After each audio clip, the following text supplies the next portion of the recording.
Good evening everyone. Welcome back to ND commerce classes. कैसे हो आप सब? आई होप आप सब बहुत अच्छे होंगे। तो आज हम करने वाले हैं क्लास +1 का अकाउंटेंसी। ठीक है, करें स्टार्ट। सो अकाउंटेंसी का हमारा फर्स्ट चैप्टर है meaning, objective, scope and nature of accounting. यानी अकाउंटेंसी का फर्स्ट चैप्टर है अकाउंटिंग से रिलेटेड। ठीक है, अकाउंटिंग को समझने के लिए आपको अकाउंटेंसी, अकाउंट्स और बुक कीपिंग के बारे में पता होना चाहिए। तो चलिए इनको समझते हैं। तो इसमें मैंने एक डायग्राम सा बना रखा है। ठीक है, इसके थ्रू मैं आपको समझाने की कोशिश करती हूँ। तो यहाँ पे अकाउंट्स का मतलब हो गया आप, जो कि सबसे छोटे हो घर में। ठीक है, उसके बाद आपसे बड़े हो गए आपके फादर, बुक कीपिंग। ठीक है, फिर उनसे बड़ी होगी अकाउंटिंग यानी दादाजी, और फिर उनसे बड़ी होगी अकाउंटेंसी यानी सबसे बड़े जो मेंबर होंगे घर के वो। अब देखिए क्या है ये। अकाउंट्स का मतलब होगा जो डेली टू डेली आप कर रहे हो वो चीज़ें यहाँ आ जाएगी। यानी कि सिंपल भाषा में इंडिविजुअल्स रिकॉर्ड्स जो होते हैं वो अकाउंट्स होते हैं। बट अगर इसको और अच्छे से समझे तो एज अ, मान लो आप चाइल्ड हो, ठीक है, सबसे छोटे हो, एंड अभी मान लो आपने चलना सीखा है। ठीक है, ये आपकी आज की वो है कि आपने चलना सीखा है, आपने बोलना सीखा है। तो अकाउंट्स में जो स्टार्टिंग का जो चीज़ फेज़ होता है वो आएगा। फिर है बुक कीपिंग। बुक कीपिंग का मतलब होता है जो जो चीज़ें ये कर रहे हैं ना उस चीज़ को रिकॉर्ड करना। ठीक है, तो अकाउंट्स जैसे कि मान लो मैंने बोला चाइल्ड हो आप, है ना, आपने चलना सीखा, आपने बोलना सीखा। तो बुक कीपिंग जो कि आपके फादर है, राइट, वो ये चीज़ें रिकॉर्ड करेंगे। रिकॉर्डिंग होगी यहाँ पे। अच्छा, आज मेरे बेटे ने या फिर बच्चे ने जो भी है चलना सीखा, ये करा वो करा। देन अकाउंटिंग यानी उनसे भी ऊपर दादाजी, वो क्या करेंगे, जो यहाँ पे रिकॉर्ड हुआ है ना उसको वो समराइज़ करेंगे। समराइज़, एनालाइज मतलब कि निष्कर्ष निकालेंगे, समरी निकालेंगे उस चीज़ की कि अच्छा इसने ये चीज़ ऐसे की है, इसमें ये कमी है, अच्छा इसको ऐसे सुधारा जा सकता है ना। तो वो हो जाएगा अकाउंटिंग। और अकाउंटेंसी, अकाउंटेंसी का मतलब है कि जैसे घर में कुछ रूल्स रेगुलेशंस होते हैं, है ना, बिल्कुल वैसे ही अकाउंटेंसी के भी कुछ रूल्स एंड रेगुलेशन है। तो क्या उन रूल्स और रेगुलेशन के अकॉर्डिंग ये काम हो रहा है, उन रूल्स और रेगुलेशन के अकॉर्डिंग अकाउंट्स बन रहे हैं। आई होप आपको ये चीज़ समझ आ रही है। लेकिन इसको अगर हम बोलते हैं ना कि अकाउंट्स की भाषा में समझेंगे ना तो आपको अच्छे से समझ आएगा। तो इसको है ना आगे देखते हैं अभी। अकाउंट्स देखिए, जैसे कि मैंने आपको बताया था, अकाउंट्स यानी individual record in book keeping. ठीक है, जो हम रिकॉर्ड रखते हैं ना किसी एक इंसान का, वो हो जाएगा अकाउंट्स। और अकाउंट्स का एक्रोनियम आपको पता है, जैसे कि हर किसी के दो नाम होते हैं, एक रियल नेम एक निक नेम। वैसे ही अकाउंट्स का एक एक्रोनियम है, एक निक नेम समझ लो, तो उसको हम बोलेंगे ACCT। यानी अकाउंट्स बोल दो या ACCT बोल दो, एक ही बात होगी। ठीक है, ओके। तो अकाउंट्स का मीनिंग पढ़ लो पहले, क्या चीज़ है बता दिया मैंने कि एक किसी एक पर्सन का रिकॉर्ड।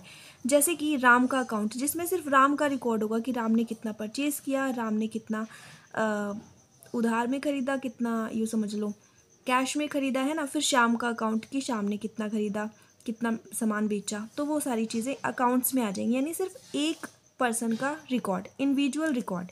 ठीक है, ओके। फिर है बुक कीपिंग। बुक कीपिंग का मतलब है कि जो भी हमने ये अकाउंट बनाए ना अलग अलग, उन सबको एक एक तरह से यूँ लगा लो ग्रुप में डाल दो। यानी एज अ होल सारी जो ट्रांजेक्शन है ना उसको एक एज अ होल जो है उसको रिकॉर्ड करना। इसको समझने का तरीका क्या है, जैसे यहाँ पे तो हमने राम श्याम का अलग अलग अकाउंट बना लिया। अब इसने भी मान लो कुछ सामान खरीदा होगा, 100 रुपीज़ का खरीदा, इसने भी कुछ खरीदा होगा, 200 का खरीदा, है ना। तो इनको अलग अलग बनाने की जगह हम ऐसा नहीं कर सकते कि सेल्स अकाउंट बना ले और परचेज अकाउंट बना ले। परचेज अकाउंट में सारी परचेजेस, जिसमें राम का भी आ जाएगा, शाम का भी आ जाएगा, बाकी जो कोई भी होंगे उनका भी आ जाएगा। ऐसे ही सेल्स में हमने इससे सामान बेचा, हमने इसको बेचा, तो वो सारी चीज़ें आ जाएंगी यहाँ पे, है ना। तो बुक कीपिंग का मतलब होता है कि जो डे टू डे ट्रांजेक्शन है उनको रिकॉर्ड करना, और वो भी एज अ होल। ठीक है, ओके। नेक्स्ट है अकाउंटिंग। अब जो अकाउंटिंग है उनके फादर यानी उनके पिताजी जो हैं वो कौन है, लूका पैसियोली, जो कि एक इटालियन मैथमेटिशियन थे। ठीक है, अगर कोई आपसे पूछ ले who is the father of accounting तो आप बता सकते हो कि ये थे। ठीक है, अब अकाउंटिंग की भी एक्रोनियम है, इसको हम क्या बोल सकते हैं, ACCG। ACCG बोल दो या अकाउंटिंग बोल दो, एक ही बात है। ठीक है जी। अब आपको पता है अकाउंटिंग जो है ना, it is a known as language of business. Business की लैंग्वेज बोले जाते हैं क्योंकि बिजनेस खुद नहीं बोल सकता, बिजनेस के बिहाफ पे अकाउंटिंग बोलती है। क्योंकि सोचिए, अगर बिजनेस बोलता तो वो कैसे बोलता, मैं बिजनेस हूँ और दोस्तों आपको पता है मैं ग्रो कर रहा हूँ, मुझे बहुत प्रॉफिट्स हो रहे हैं। नहीं, या फिर वो ऐसे बोलता, दोस्तों पता नहीं मैं ग्रो ही नहीं कर रहा, लॉसेस ही लॉसेस हो रहे हैं। तो दैट मीन्स कि जो बिजनेस है वो खुद नहीं बोलेगा, उसकी जगह अकाउंटिंग बोलेगी, है ना। बिजनेस खुद कैसे बोल सकता है। अब अकाउंटिंग जो है, हम ट्रांजैक्शन करेंगे ना, उससे हमें पता चलेगा कि बिजनेस ग्रो कर रहा है या नहीं कर रहा, प्रॉफिट में है या लॉस में है। इसका एग्जांपल मैंने लिया है mom and mother and child. कैसे एक माँ अपने बच्चे की बिना बोले उसको समझ जाती है कि वो क्या कहना चाह रहा है ना। लाइक अगर ये रोएगा तो फिर इनको पता चल जाएगा कि ये भूखा है ना, इनको कुछ चाहिए। तो जैसे माँ और बच्चे का रिश्ता होता है, बिल्कुल उसी तरह बिजनेस और अकाउंटिंग का रिश्ता है। बिजनेस खुद नहीं बोल रहा, अकाउंटिंग बोल के बता रही है कि बिजनेस कैसा है, ग्रोथ में है या फिर नहीं है। अब अकाउंटिंग हमें समझ तो आ गया, बट इसकी एक थोड़ा सा मीनिंग भी तो होना चाहिए ना लिखने के लिए। तो देखिए, जैसे बुक कीपिंग में हम रिकॉर्ड करते हैं ना ट्रांजैक्शन को, वैसे ही अकाउंटिंग में जो रिकॉर्ड हो चुके हैं ट्रांजैक्शन, उनकी समरी तैयार की जाती है। उनको चेक किया जाता है कि वो अच्छे से लिखी गई या नहीं लिखी गई, फिर उनके बेस पे रिपोर्ट तैयार की जाती है। यानी समराइज़ करना, एनालाइज करना और फिर रिजल्ट को रिपोर्ट तैयार करना, ये चीज़ आती है अकाउंटिंग में। देन है अकाउंटेंसी। अकाउंटेंसी यानी अकाउंटेंट जो जॉब करेगा वो अकाउंटेंसी होगी, यानी अकाउंटिंग की प्रैक्टिस करना। अच्छा, और ब्रीफ में अगर हम करें तो अकाउंटेंसी, जैसे कि मैंने बोला था सबसे बड़े सदस्य है ना, बोला था ना, तो यानी जो प्रिंसिपल तय करते हैं, जो बताते हैं कि क्या स्टैंडर्ड्स हैं, क्या रूल्स रेगुलेशंस हैं, वो सारी चीज़ें अकाउंटेंसी में होती है। और उन रूल रेगुलेशन के अकॉर्डिंग काम अकाउंटिंग में किया जाता है। ठीक है। अब अकाउंटेंसी का कॉन्सेप्ट बहुत ही ब्रॉडर है, यानी इसमें अकाउंटिंग तो आएगा ही, अकाउंटिंग के साथ इसमें ऑडिटिंग भी आएगा। यानी जो आपने लिखा है उन सबको चेक करना, उन सब में गलतियाँ निकालना, एरर्स हैं या नहीं है, फ्रॉड वगैरह तो नहीं है, और टैक्स प्लानिंग करना, रिपोर्ट तैयार करना। ठीक है, इतना समझ आ गया आपको। तो देखिए, हमारा मोस्ट इम्पॉर्टेंट 5 स्टार क्वेश्चन है क्वालिटेटिव फीचर्स या फिर कैरेक्टरिस्टिक्स ऑफ अकाउंटिंग। बट इससे पहले जो अकाउंटिंग है उसकी सिंपल कैरेक्टरिस्टिक्स पढ़ लेते हैं, उसके बाद ये पढ़ेंगे। ठीक है, तो सिंपल जो फीचर्स है ना अकाउंटिंग की, उसमें फर्स्ट है it is a process. Accounting एक प्रोसेस है। जैसे आटा गूंदना एक प्रोसेस है ना। पहले आटा छानो, फिर उसमें नमक डालो, फिर उसमें पानी डालो, फिर उसको अच्छे से, है ना। तो बिल्कुल वैसे ही अकाउंटिंग भी एक प्रोसेस है। ठीक है, उसमें सबसे पहले क्या किया जाता है, आपके बिजनेस में ट्रांजैक्शन होंगी, फिर उसको आप जर्नल में एंट्री करोगे, फिर जर्नल वाली जो एंट्री है उसको आप लेजर में ट्रांसफ़र कर दोगे, और लास्ट में उनको वेरीफाई करने के लिए ट्रायल बैलेंस बनाओगे, है ना। ऐसे ही होता है ना। देखिए, ये जो पॉइंट्स है जर्नल, लेजर, ट्रायल बैलेंस, इनको बाद में एक्सप्लेन कर दूंगी मैं, बिकॉज अभी नेचर के हिसाब से सिर्फ इतना लिखना ही इनफ है। ठीक है, तो ये एक प्रोसेस है। नेक्स्ट, ये एक साइंस है और साइंस के साथ साथ आर्ट भी है। तो इसे समझने के लिए मैंने एक छोटी सी पिक्चर बनाई है। तो ये है न्यूटन जी, जिनको आप जानते होगे, 10th में आपने साइंस में पढ़ा होगा। तो इन्होंने लॉ ऑफ ग्रेविटी बनाया था, आपको याद हो तो ये एक पेड़ के नीचे बैठे हुए थे, अचानक से इनके ऊपर एप्पल आके गिरता है, तो इनको ये पता चलता है कि अगर कोई भी चीज़ अगर ऊपर से नीचे आएगी तो वापस हम उसको ऊपर नहीं डाल सकते। जैसे ऊपर, सॉरी, कोई भी चीज़ अगर नीचे से ऊपर फेंकेंगे या वो हमारे पास आके गिर गई तो उसको वापस हम, ये वो ऊपर नहीं जाएगी खुद ब खुद। ठीक है, जैसे एप्पल आके गिर गया तो ऐसा नहीं है कि वो उड़ के वापस चला गया, है ना। तो यहाँ से उन्होंने बनाया था लॉ ऑफ ग्रेविटी। तो लॉ ऑफ ग्रेविटी एक साइंस था, लेकिन उसको रियल लाइफ में अप्लाई करना एक आर्ट था। बिल्कुल ऐसे ही जैसे साइंस के कुछ प्रिंसिपल्स होते हैं, है ना, कुछ मेथड्स होते हैं, कुछ लॉ होता है, बिल्कुल ऐसे ही अकाउंटिंग में भी कुछ प्रिंसिपल्स होते हैं, कुछ मेथड होते हैं। तो इस वजह से अकाउंटिंग साइंस हो गया, और फिर उन मेथड्स को हम अपनी नॉलेज, अपनी स्किल्स और अपनी जजमेंट के हिसाब से जब अपने बिजनेस में अपने अकाउंट्स बनाने में फॉलो करते हैं तो वो आर्ट हो गया। ठीक है, ओके। नेक्स्ट है इट इज़ अ लैंग्वेज। अरे अभी तो बताया था कि ये लैंग्वेज है बिजनेस की। बिजनेस खुद नहीं बोल सकता, बिजनेस के बिहाफ पे अकाउंटिंग बोलता है, तो ये लैंग्वेज है। नेक्स्ट है it help in decision making. Accounting जो है, क्योंकि उसमें ट्रांजैक्शंस वगैरह होंगी, तो उससे एक मैनेजमेंट को डिसीजन लेने में हेल्प मिलेगी।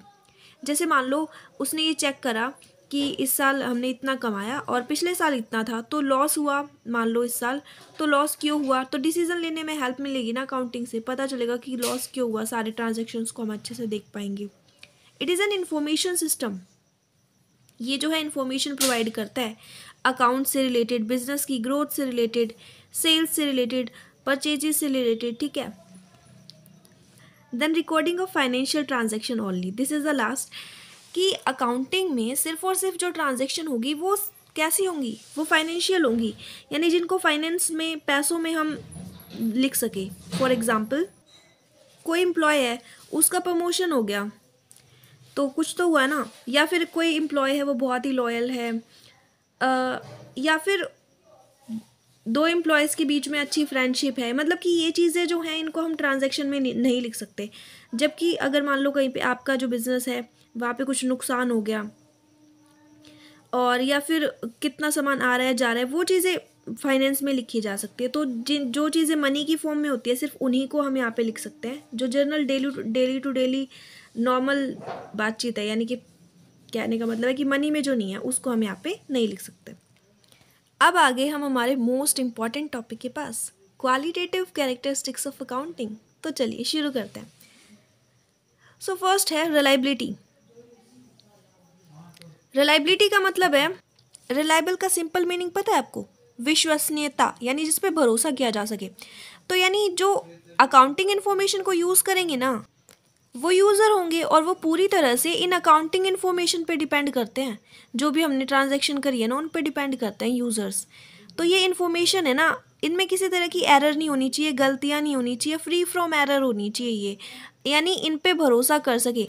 लाइक आपने अकाउंटिंग बना दी, कर दी आपने एंट्री वगैरह, और जो कंज्यूमर है वो भी तो जानना चाहेगा कि आपका बिजनेस कितना ग्रो कर रहा है। लेकिन अगर आपने उसमें जानबूझ के कुछ गलतियाँ करी है तो उनको कैसे पता चलेगा आपके बिजनेस की रियल पोजीशन क्या है ना। तो रिलायबल होना चाहिए।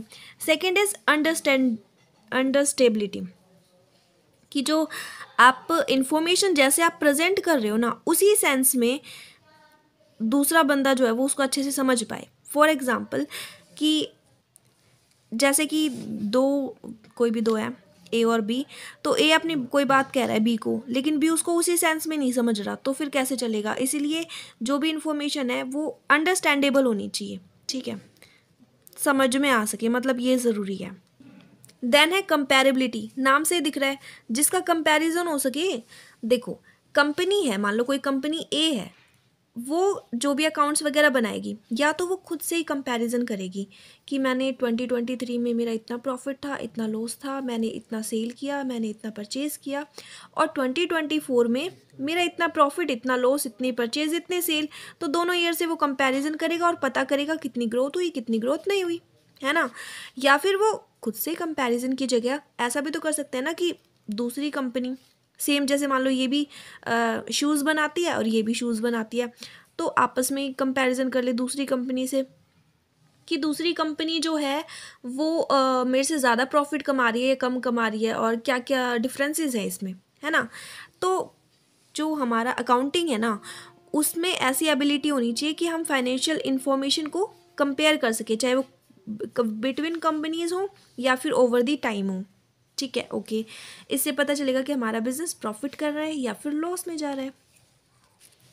नेक्स्ट है रिलेवेंस, कि जो अकाउंटिंग इन्फॉर्मेशन है ना वो रिलेवेंस होनी चाहिए। रिलेवेंट का मतलब आप समझते होगे कि टू द पॉइंट, सीधी बात, नो बकवास, है ना, वो चीज़ कि जो भी आप इन्फॉर्मेशन, जो भी आप ट्रांजैक्शन करोगे, वो सारी चीज़ें, वो सारी इन्फॉर्मेशन जिसकी आप रिपोर्ट प्रिपेयर करोगे वो बिल्कुल सही होनी चाहिए, उसमें कुछ भी ऐसा इररिलेवेंट कोई चीज़ नहीं होनी चाहिए, है ना, क्योंकि वो चीज़ जो है वो डिसीजन मेकर्स को डिसीजन लेने में हेल्प करेगी, दैट्स वाई। नेक्स्ट है वेरीफिएबिलिटी। वेरीफिएबिलिटी का मतलब है वेरीफाई किया जा सके, यानी आपका जो डेटा है, फाइनेंशियल डेटा, आपने जो भी कैलकुलेशन करी है वो एक्यूरेट होनी चाहिए। मान लो दो साइड है, एक डेबिट साइड, एक क्रेडिट साइड। इस साइड का टोटल आ रहा है 10,000, इस साइड का टोटल आ रहा है 10,020, ठीक है। अब वेरीफाई तो नहीं हो रहा, मैच तो नहीं हो रहे, है ना। तो यानी वेरीफिएबल होना चाहिए वो, आपका जो डेटा है ना वो बिल्कुल ठीक होना चाहिए, क्योंकि आपका जो डेटा है ना उसके बेस पे आपके यूज़र जो हैं वो काम करेंगे। उनके लिए इन्फॉर्मेशन बहुत ज़्यादा ज़रूरी है। जैसे मैंने एग्जांपल लिखा है कि ये आप हो, ठीक है, और आपने कोई मशीनरी वगैरह ख़रीदी और आपने उसका रिकॉर्ड नहीं लिखा गलती से, या फिर एक साइड लिख दिया एक साइड नहीं लिखा, ठीक है, तो बाद में जब उसको वेरीफाई करेंगे ना तो वो वेरीफाई नहीं होगा। तो वेरीफिएबल होना ज़रूरी है, ठीक है। ओके, द नेक्स्ट टॉपिक है टाइमलीनेस। टाइमलीनेस यानी टाइम पे काम होना चाहिए। तो जो आपकी इन्फॉर्मेशन है वो कितनी क्विकली जो है आप अपने यूज़र्स के पास अवेलेबल करा पाते हो, ये भी ज़रूरी है ना। क्योंकि एक मतलब फिक्स होता है टाइम की, भाई इतने टाइम तक तो हमें पहुंचानी ही है। तो वो चीज़ भी यहाँ पे ज़रूरी है कि कितना क्विकली, कितना जल्दी जो है आप अपनी इन्फॉर्मेशन को अपने यूज़र्स तक पहुँचा पाते हो। मैनेजमेंट